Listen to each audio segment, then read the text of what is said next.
Cheers. What I love about Britain is that it's a treasure trove of almost forgotten foods and traditions that make this country uniquely British. And I'm on a journey to unearth as many of these as I can. In today's show, I get all cheesy down on the farm. So what we've created is like a big milk blancmange. Have you ever had a go in it? I get to grips with a little stick of something in Blackpool. Hey, that's it. Perfect. And from the kitchen in my caravan, I have a go at cooking up some of the region's finest ingredients. Slightly heavy on the mace.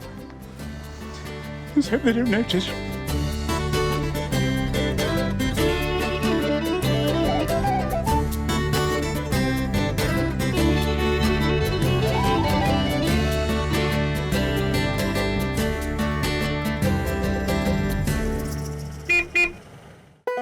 Today I'm in Lancashire and I'm headed for the coast. It's an area of enormous contrasts. On the one hand you've got big sort of flashy brassy Blackpool, and on the other you've got rather more genteel Lytham St Anne's. You've got miles of family sandy beaches, and a bit further up the coast you've got treacherous quicksands. You've got George Formby on one hand, grassy fields on the other.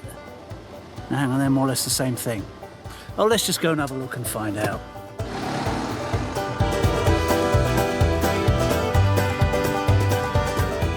The Lancashire coast stretches nearly 140 miles from Liverpool in the south to the Lake District in the north. It's got its fair share of promenades and piers, golf courses and wildlife sanctuaries, but it's even better known for B&Bs and bright lights.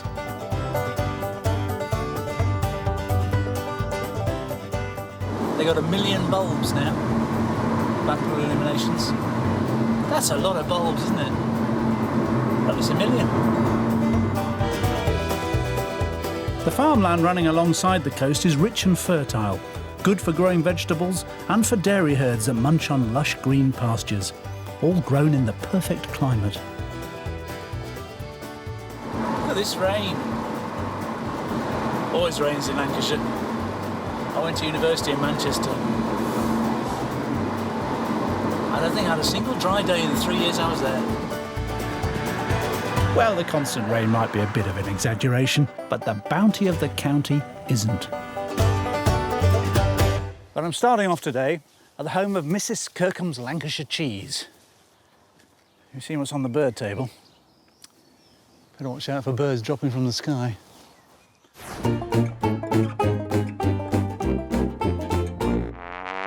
Cheese has always been a big deal in Lancashire. It was always a way of preserving excess milk. Each farm would make enough for its own use and sell on any surplus. Known for being crumbly and creamy, cheese recipes were handed down through families. The recipe for Ruth Kirkham's cheese, made at Goosnar near Preston, is no exception. We use exactly the same technique. Everything is exactly the same as it was when Mum made it and my grandma. Yeah. The only difference is grinder's electronic. Yeah. Yes. These days, the cheese is made by Ruth's son, Graham, the fourth generation cheesemaker in the family. This is the cheese vat. Yeah. We've warmed it up with some steam. Mm-hmm. And then we've put starter in. We'll get a live natural yoghurt. You'll incubate it up in an incubator overnight, which will then create a living, active culture. Yeah. And that's what we add to that. Put your finger in and just put a little bit of pressure on. It should split like that, and that's telling us that that is almost ready for cutting. Brilliant. So what we've created is like a big milk blancmange. Have you ever had a go in it? No, I've thought about it, but it's too valuable. Well, I quite fancy a bath in that milk. Well, if it was good enough for Cleopatra. We're going to cut this into cubes, and that's going to release the whey. So Weighs the liquidy part. Weighs the liquid, weighs the waste. So what we've done, we've collected all this curd, all this protein and casein. We've set all the proteins, and then all the liquid is the whey, is the waste, and we'll run that off. And by cutting it, you're going to separate that. And you can't get more traditional than this piece of cutting equipment. It's been used by the family since Graham's gran was making cheese 60 years ago. You're looking for little sort of square cubes, really. Yeah. Very therapeutic. Yeah. You just make this batch of cheese. That's it. Every single day of the week. Every single day of the week, 7 days a week. Because the cows can't stop producing milk. No, you can't switch them off. There's no buttons and switches there. Yeah. After a quick stir of the curds and whey and breaking up the bigger lumps, That's about ready. That's about it. get some crackers and a bit of butter then. Yeah. There we go. The curds are left overnight while the whey drains away. Very, very important to remove all the moisture. Yeah. Any moisture left in it is what's going to give you sort of those funny, crazy flavours as you age the cheese on. Right. The next stage is the peg mill, a grinder that mixes 2 days' worth of curd, giving this cheese its distinctive flavour. Just stir it a little bit as you drop it in. Now, a good dose of salt. So what you want to do is, right, handful, just let it go in. Probably get about 3 handfuls in. I didn't realise cheese making was so hands-on. I mean, taste it. It'll be salty because none of the salt's drained out yet. No, squeaky, isn't it? Yeah. See, when you press it, you'll lose quite a bit of that salt because of the liquid coming out. Nice, then. You want to sort of just leave it with a little dome on top like that. It's like the generation game. Yeah. Didn't you do well? Is that it? That's it. Lovely. Got springy, isn't it? Yeah. Yeah, that's what my mum would say, that's the life in the curd, that's the body, you know. It's not sad, it's quite springy, you know. Yeah.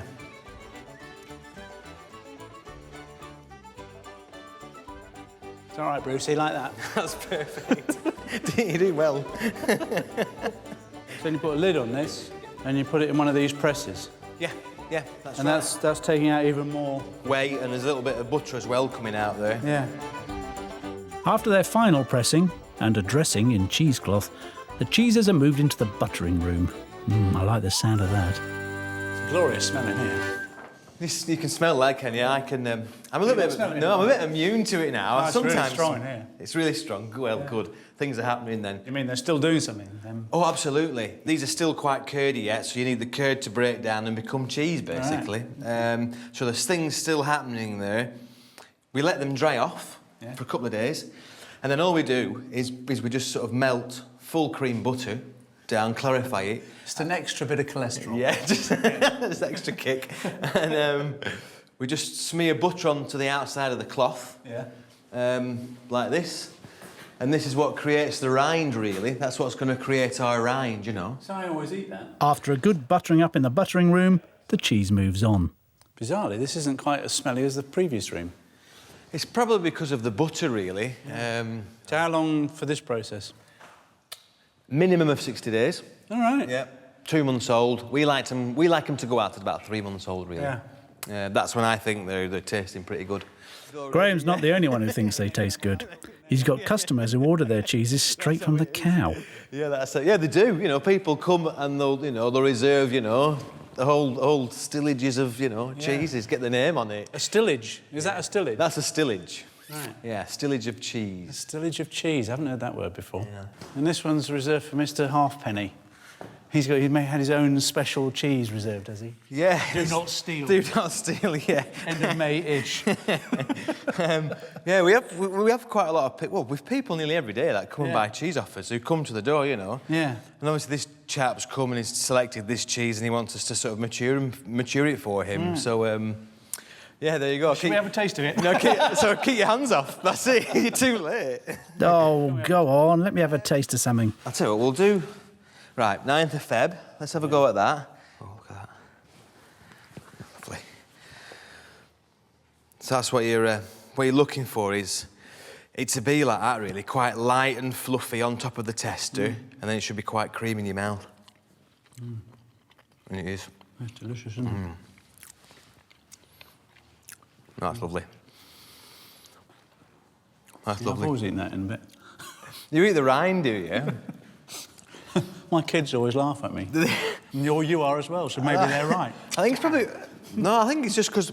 I think we're quite fussy. We always chop the rind off. But all it is, it's where the cheese is dried on the outside and it's had the butter on it. Yeah. There's no Nice big... bit, that. Yeah. There you go. I'm now have no plug to put back in. No. Well, Graham, it's been a pleasure being shown around. It's been good fun. It's been great. Very, very much. You're welcome. It's great to meet someone who's genuinely enthusiastic about what they're doing. much. They do it. I know it's obviously how you earn your living, but you do it as a way of life, and it's just fantastic. It's really, really good to see. Thank you very much. And it shows.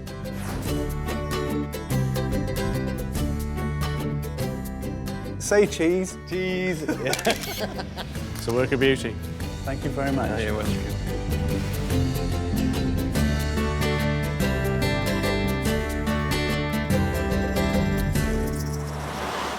Well, there you go. Mrs. Kirkham, what a lovely woman. Used to work 14 hours a day, 7 days a week, load of kids round her ankles. And now her son Graham is doing pretty much the same thing. Well, same kind of hours. These kind of artisan products, they just take a lot of dedication, don't they? You get the feeling they enjoy it. So, I mean, what's hard work if you're having fun?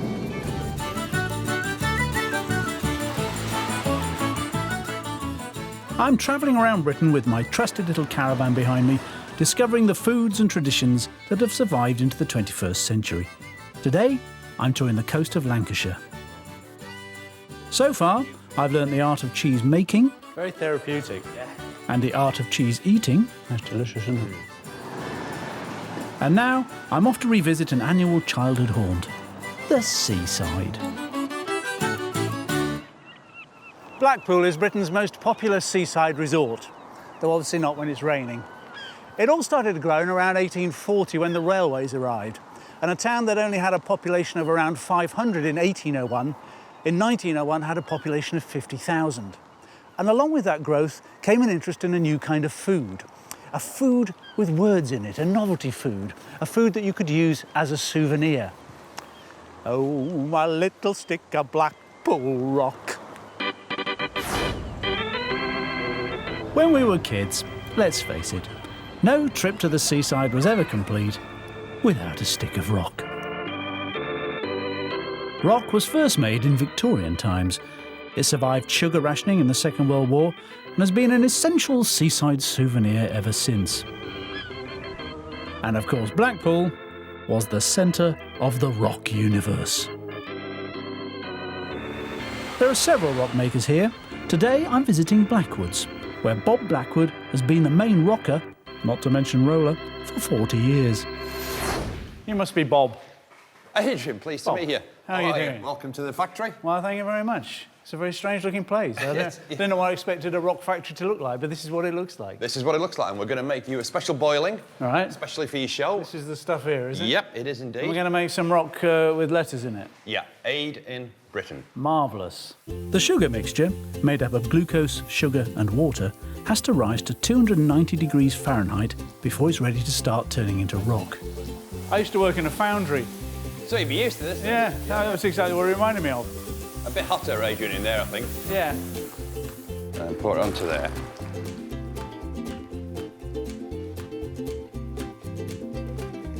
Do you want to go with that, or do you? Yeah, Oh, sure. we'll put it on there first, Adrian, and then you can do it.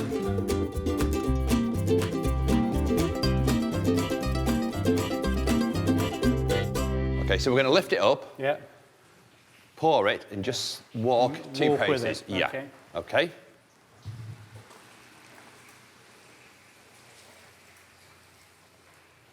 Keep going. Yep. And then just lift it a little bit higher. Pour it. While the sugar solution is cooling, food colouring is added. You want it. My rock's going to be a very traditional red, white and blue. Oh, still boiling, isn't it? Yeah. Okay, so now I'm just going to put the lettering in. That's a different colour. So we've got 3 different colours in this. We're going to make the letters out of just a slab of Yeah. rock. It's intriguing. So now, big shears. So what we do is we just cut out.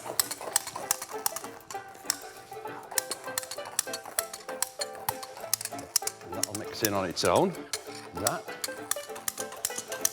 What temperature is it now? Be about 200 degrees, I would think. And you're touching it with your hands like that? Yeah. Look at the hand, gnarled hands. Do you normally do that, or are you just being tough for the programme? Remember, folks, Bob's probably developed asbestos fingers over the past 40 years. Don't try this at home. You can mix those in for us if you like. Just pick them up from underneath. Yeah. And fold it over. No, not that way. Like that. All right. Underneath. I see. So the coal goes in the inside. I see, yeah. Okay? Yeah. Uh-oh.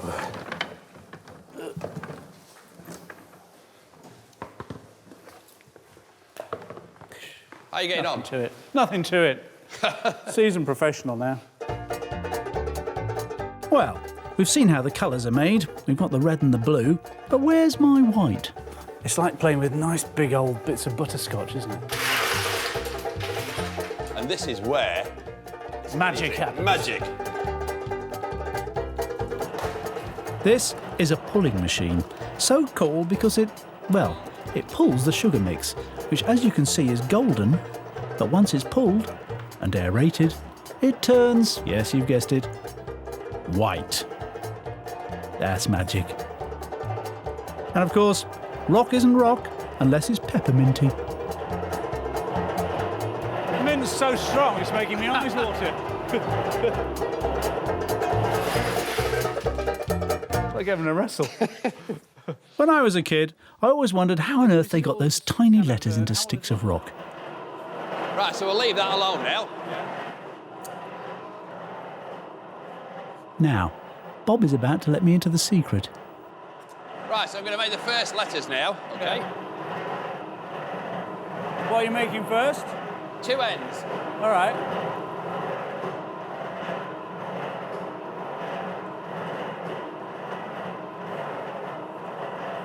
And then you can see... So there's your like end? that, yeah, like that. It's enormous. Yeah, it is. But obviously it's two of them, so I'm going to stretch it out a bit and then... Bob's spelling out Ade in Britain. That's 12 letters.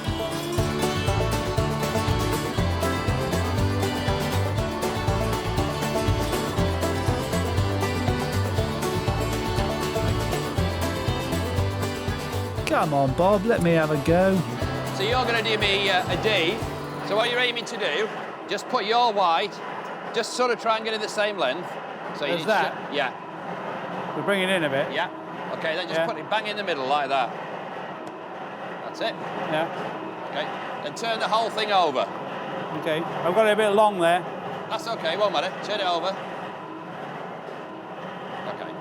And you'll see that it'll almost fall down of its own accord. Yeah. OK.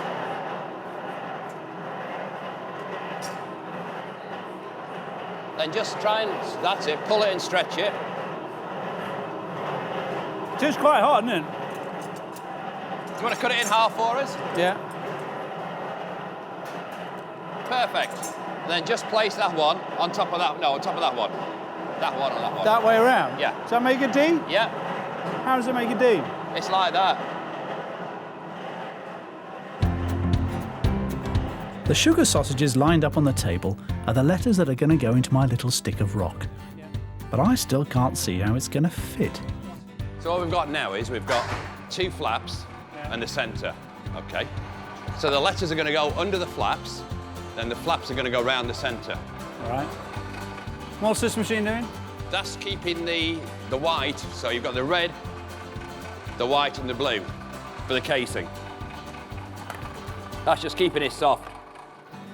I bet less than 1% of the people who eat it imagine it's made like this. I bet they all think it's done in a big machine. Yeah, you know, rather like a tube of toothpaste. You know, when you used to get the red, white and blue, you think, oh, just squirt it out or something like that. And literally every bar of rock you buy in the country is made like this. Yeah. And most of it's made in Blackpool. It's now looking like a tube of toothpaste. And now we're going to stretch it. So we like to just pull it. That's it. The centre.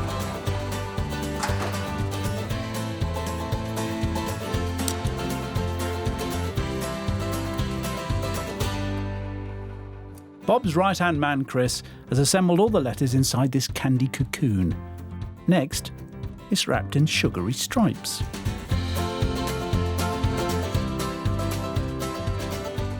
Right, so what we're going to do is we're going to go round to that side. I'll move it over for you.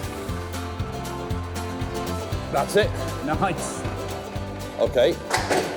Throw it in. Hey! Now all we have to do is turn this enormous stick of Blackpool Rock into my very own little stick of Ade Edmondson rock. Pull with the left, Pull with the left, slide with the right. pull with the left, slide with the right. Pull with the left, slide with the... Oh dear. Pull with the left. How am I doing? Very Slide well. with the Yeah, right. not bad at all. Pull with the left, slide with the right. Pull with the left, slide with the right. Come back a little bit up there, that's it. Pull a bit more out. How's it going, this one? You can chop it off with your hand. Chop Like it a off. Karate chop. OK. So you hold it up with that hand and chop with that hand. All right, that sounds fun. Go on, you can have a go at that now. OK. So hold it. Hey! That's it. Perfect. Just see how long it is. 1, 2, 3, 4, 5, 6, 7, 8, 9, more or less 10 yards. That's how long I like my rock. Now we've done the rolling of the rock, it's time to twist. Slide angle, Yeah, slide angle. View in there. yeah. Hold with that hand. 2 twists. 2 twists. So right, so when you put it in, Now, do you want to know the bad news? what's that? I only wanted one stick.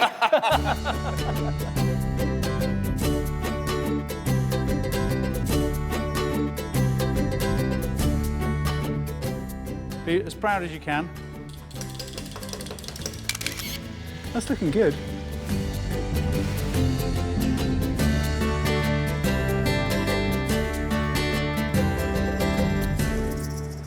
Lancashire's a county of many qualities. Not only does it produce fabulous cheese and rock to write home about, it's also been home to some of Britain's greatest entertainers, like Lancashire lass Gracie Fields, who was born above a fish and chip shop owned by her gran. Hey up, lads and lasses. The factory's opened again. Sing as we go and let the world go by. Singing a song, we'll march along the highway. A song and a smile worthwhile, so sing as we march along.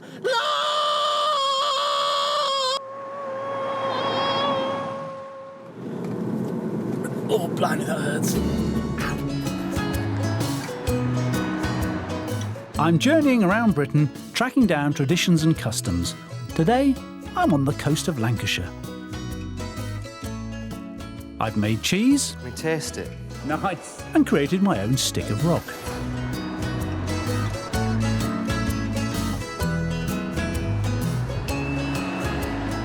Now, though, I'm heading up the coast to find out about a local tradition that's dying out. There's been a sad decline in nobbies around here. Ah, what's he talking about, I hear you say? Well, I am talking about nobbies. That's the name they gave to the local shrimping boat they've used around here since 1840. And that blue one on the end there is the only one left. In times gone by, there were enough shrimps in Morecambe Bay to support scores of fishermen in their nobbies. The industry was bustling and demand was high, and shrimpers would also gather their catch on the mudflats with nets using horses and carts. With the rise of new technology, the nobbies began to die out. But here in Morecambe, Ade Edmondson, no relation, believes the old way is still the best. So much so, he built his own shrimping boat in his driveway. That's him in 1974 with his family preparing for the maiden voyage. It's been nearly 40 years since he launched Belinda into Morecambe Harbour, and he and she are still going strong. This is a boat you made yourself? It is. Yeah. Yeah, 37 years ago. Out of concrete? Ferrous cement. Yeah. Because everybody says it'll sink. I know, it's always worried me, the idea of cement boats. But there's more steel than cement. Yeah. Quite a bit of wood. But if it filled with water, it'd go down, wouldn't it? No, they all sink if they fill with water. They do, yeah. How far are we from land? Ray uses his many years of experience to find us a good shrimping spot, where he'll cast his 18-foot wide fishing net. You see this shoe? Yeah, There's another one at the other end, that's the size of the opening. and they slide along the bottom. Yeah. Keep the net open, this beam, and the bobbins roll on the bottom, and hopefully disturb the shrimps Right. out so of the shrimps sand. are feeding in. All right, yeah. And then you drag it along, and they go, Into that sack. tie the tail end up, and hopefully they end up in there.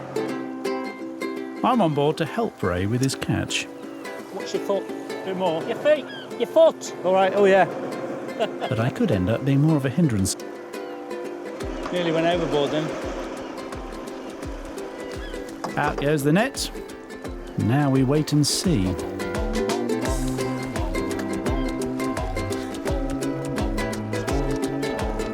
After a half-hour trawl, Ray reckons it's time to check the net. This is the moment of truth.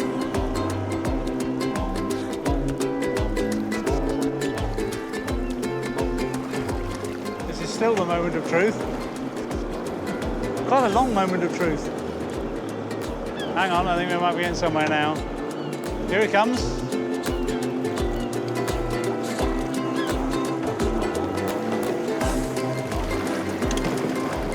See the mouth open there, can't you?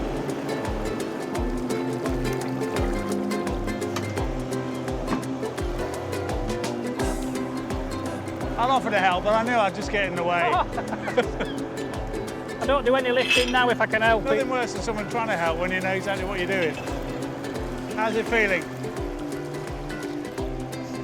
Heavy with sand, heavy with weed, heavy with rocks? Well, I did say earlier, didn't I, that we hadn't had much weed up to now. Well, I think it's found us today. Well, it's looking a bit shrimpy. See, I'm picking up the lingo. This time yesterday I'd have said fishy.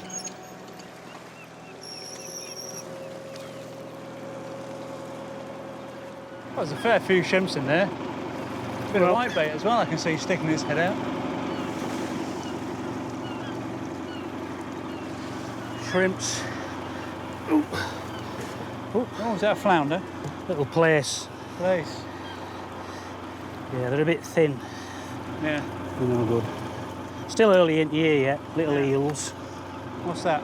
That's a sand dab. Yeah. Yeah. Sand dab. And they're smooth that way and rough. They call them skierbacks. The nickname, yeah. It's rough, Oh yeah, rough that way and smooth that way. I think I'm getting the hang of this. Starting to look like an old hand. They say the brown shrimp's kind of sweet, don't they? Brown shrimps? Yeah, they're kind of sweeter in taste than the prawn's kind of a bit salty. Not a prawn. And unless you have some sort of special prawn, you need some prawn cocktail sauce, and it don't do. But shrimps, I mean, they've a flavour all of their own. They don't really need anything. Yeah. I had one day, and you know whitebait. You get whitebait, sprats, herrings. I had one, and it had a whitebait halfway in. Halfway in, yeah. Because that's what they all do. All fish, they eat each other, don't they? Yeah. They do. And I want to eat these shrimp. I do. They have to be cooked immediately to keep them as fresh and as tasty as possible. So you're boiling them just in seawater? Yeah. So, while Ray fills the cooking tank, I sort the shrimps, separating the tiddlers from those big enough to eat. And then in this way to let the tiddlers out that we don't want. That's it. And that way, I'll stand here and supervise. all right. This way just brings the bits of rubbish to the top, yeah? You can have a few of them for your tea. Why, thank you. We were speaking to some chaps on the foreshore before we came out, looking at you in the boat. Said you'd be lucky to get a shrimp off Ray Edmondson. Only the biggest and juiciest shrimps are kept for cooking. The others are thrown back to live another day. Or not. See the seagulls. Seagulls eating all the little baby ones we just thrown. The little baby ones who thought they were safe. Just chucking them over just to wash that bit of sand out. After a quick dunk back in the cold briny to wash away the sand, the shrimps are then dunked in the boiling brine.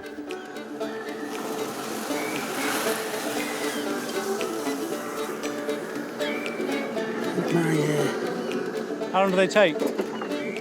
Not long. Now they've changed. Yeah, nice and brown. Shrimps for tea. Have you tried these straight out at boiler? No. I'll show you, watch. How? You have to have asbestos fingers first. If you get hold of head, it breaks off. You get hold tail, it breaks off. Yeah. You see how they sort of all join like that? Yeah. What you do, you just crack it there and there, pull that, and you eat that. Nice. Don't just eat it. Don't have to break out off. No, what about that dirty No, bit? that little bit of... No, you just... Of course, the French eat them with the heads on, don't they? Yeah, well, But that's why they're French. yeah, just... So I've got the middle there. I should be able to pull that bit sideways. That. Pull out. Pull it off. Watch. Very good. Now, what do you think? Do you need... Yeah, you need someone doing it for you, yeah. Do you need... Oh, they are delicious, aren't they? Do you need prawn cocktail sauce on them? No, you don't, do you? From seabed to stomach in less than an hour. You can't get any fresher than that. Back at base, Ray's team of professional peelers are on standby for today's catch.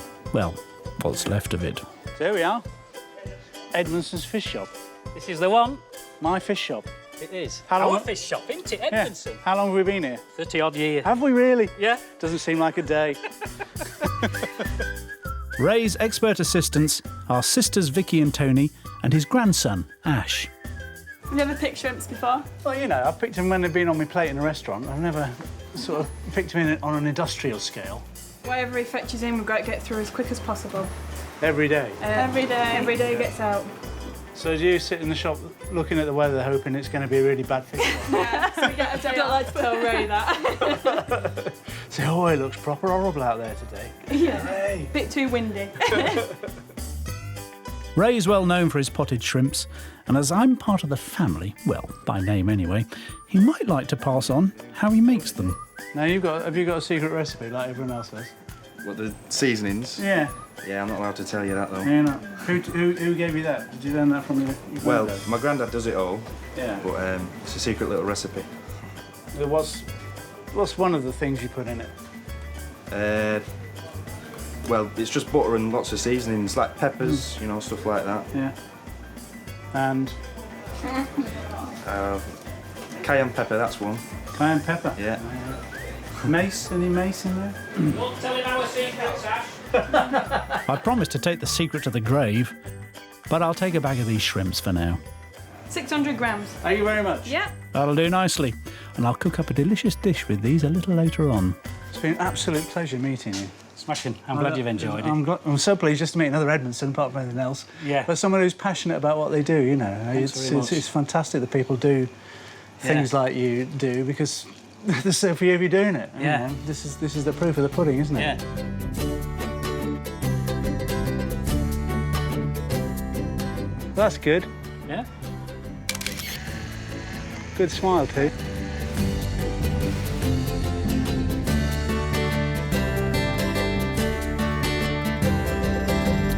It's been lovely having you on my boat because it's lovely to talk to somebody. Because that there's a talks lonely bit of life sense. out there, isn't it? Yeah, I can see that. Nothing much to read on that boat, was it? Yeah. No. All right. Well, Smashing. thanks very much. Yeah. See you Pleasure. again. Yeah. I will see you again. I hope so. All the best. Cheers.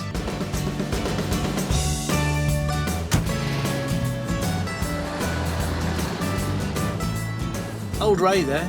Credit to the name. What a geezer. That's the way to eat shrimps, isn't it? Out of the sea, into the pot, into my mouth. Yeah. That's the natural order of things.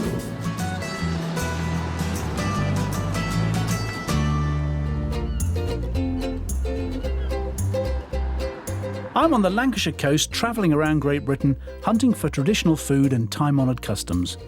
I've revisited a childhood haunt. That was a place where the first permanent electric tram went on the seafront, 1885. I've been on it. I've been on that. Record breaker. I've made cheese in Goosenard, It's all right, Brucey, like that. That's perfect. tried to wheedle a family recipe for potted shrimps. And now I'm rolling up my sleeves to cook up my very own version of potted shrimps on the back of my caravan for some very lucky locals. Hey, champion! A lot of people think of me as a kind of gobby, foul-mouthed comedian, and they may be surprised to know that one of my absolute childhood heroes was Mr. Eric Morecambe. He was an absolute genius. I think he'd have made a brilliant dinner guest, and sadly he's passed away, so cooking near his statue is about as near as I'm going to get to that. So I hope you enjoy it, Eric. Now, another Lancashire comedian superstar from the 30s and 40s was Mr. George Formby, and he sang brilliant double entendre-filled songs like My Little Stick of Blackpool Rock. Hit it, fellas! Every year when summer comes round, off to the sea I go. Now I don't care if I do spend a pound, I'm rather rash, I know. See me dressed like all the sports, in me blazer and a pair of shorts, with a little stick of Blackpool Rock. Along the promenade I stroll. It may be slicky, but I never complain. It's nice to have a nibble at it now and again. Every day, wherever I stray, the kids all round me flock. One afternoon, the band conductor upon his stand somehow lost his button and it flew out of his hand. So I jumped in his place and then conducted the band with a little stick of Blackpool Rock. Hey! Excellent. Thank you very much, chaps. That was absolutely brilliant. I'm going to cook you up some Morecambe Bay shrimps, so if you want to help yourself to a drink there. Brian, come and tell me about the George Formby Society while I'm doing it. Now, are you a local man? I am, yeah. Well, actually, I'm not local, but I've lived here for 32 years. I'm from Bolton originally. All right. And have you had Morecambe Bay shrimps before? I imagine you must eat them every day. I've always wanted them and never had them, no. Well, they're very simple to make. You know that. I'm going to melt some butter in there. It's going to take a while. Tell me about the George Formby Society, because I know it's an extraordinary big society, isn't it? I know friends who are in it. It's an amazing society with probably well over 1,000 members. And they hold 4 conventions a year, quarterly. And the conventions at the moment are... This is where everyone turns up, don't they? Everybody turns up. And you all play the same songs at the same time. Well, that's called a thrash. Sometimes that happens. Thrash Formby. Yeah, everybody gets up onto the stage and plays the same song. But now you've got people from 8 years old to 80 plus. Yeah. And the 8-year-olds are much better than I am. Yeah. Playing. It's fantastic society, it really is. He's credited with kind of inventing that style of playing, isn't he? It's called the Absolutely. Formby style, It is the Formby style, it is, yeah. It's full of weird things like triples and things that I don't understand. Split strokes, all kind of... Split strokes. Show us a split stroke. You would ask me that, wouldn't you? Well, this is how it's supposed to be done. That's the one I can't play!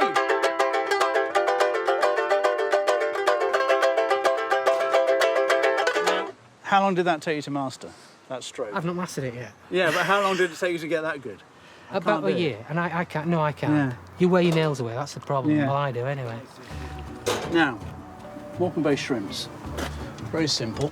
This is the potted variety. The potted variety. Can't wait. Got some butter in there. Quite a lot of butter. Going to put some cayenne pepper in there. And we're going to put some mace in there. Mace is an ancient spice and is actually the ground down husk of the nutmeg seed. And we're going to put a bay leaf in there. If you'd like to stir that for me.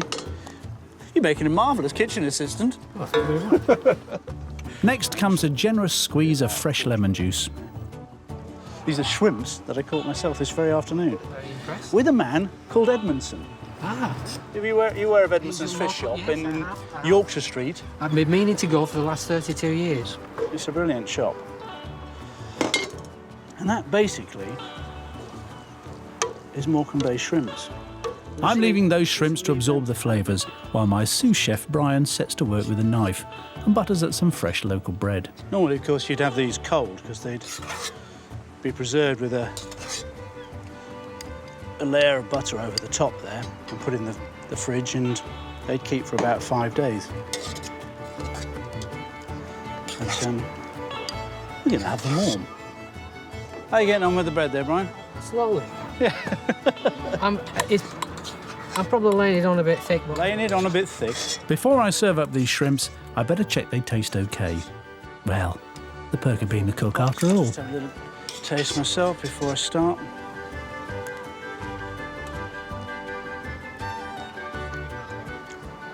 I mean, they were delicious before, but I think they're more delicious now. They do have a fantastic flavour. Slightly heavy on the mace. Let's hope they don't notice. Don't worry if you're not catching all of this. There'll be recipe details just a bit later on. You become Mr. Fanny Craddock. Right, I've got my potted shrimps ready. If we bring this over to the table here. Hello, chaps. Little treat for you here. Oh, thank you. Have a taste of that and tell me what you think. Are you all local, boys? Yeah, I'm Preston. Yeah? That's fantastic. Have you had Morecambe Bay shrimps before? Never. No, I've never had them. Fantastic. Never. You live here and you've never had them before? I lived in Morecambe for 20-odd years and never had them. Did you not? No. So how long have you all been playing the ukes? I've been playing for 13 years. Yeah? Yeah. And yourself? 38 years. 38 years? Man and boy. Yeah. Do you consider yourself competent or brilliant? I like to think I can play. Do you? I think we're all still learning. I don't think there's anybody stops learning, so... Oh, give us a little solo. There's always room for improvement.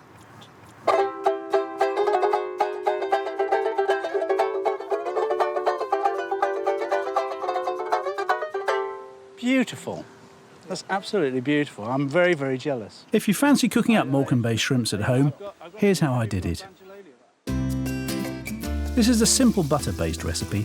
Potted shrimps are usually served cold with a solid plug of butter on top, but I'm going to serve this warm. Use salted butter. Next, add spices, mace and cayenne pepper. Half a teaspoon should be enough. I guess it depends on your personal taste. Throw in a bay leaf and add the cooked brown shrimps. After a generous squeeze of fresh lemon, give it a good stir and leave it to infuse. While the mix is still warm, put it in little dishes. If you want more details of what you've seen in today's show, you can go to itv.com/food. And there you have it, Morecambe Bay Potted Shrimps. Well, look, I hope you've enjoyed that. Would you mind, as a treat, giving me another song? We'd love to, love to. What are you going to sing for me this time? Lean on lamppost. Leaning on a lamppost. I'm leaning on a lamppost at the corner of the street in case the sends a little lady comes by. Oh me, oh my, I hope the little lady comes by. I don't know if she'll get away, she doesn't always get away, but anyhow I know that she'll try. Oh me, oh my, I hope the little lady comes by. There's no other No one line. wait for, but this one I'll make any day for. I won't have to ask what she's late for. She never leave me for she's with a girl like that. Oh, she's absolutely wonderful and marvellous and beautiful, and anyone can understand why. I'm leaning on a lamppost at the corner of the street in case a certain little lady passes by. I'm leaning on a lamppost at the corner of the street in case a certain little lady comes by. That's it from Lancashire today. Hope you enjoyed it. Goodbye.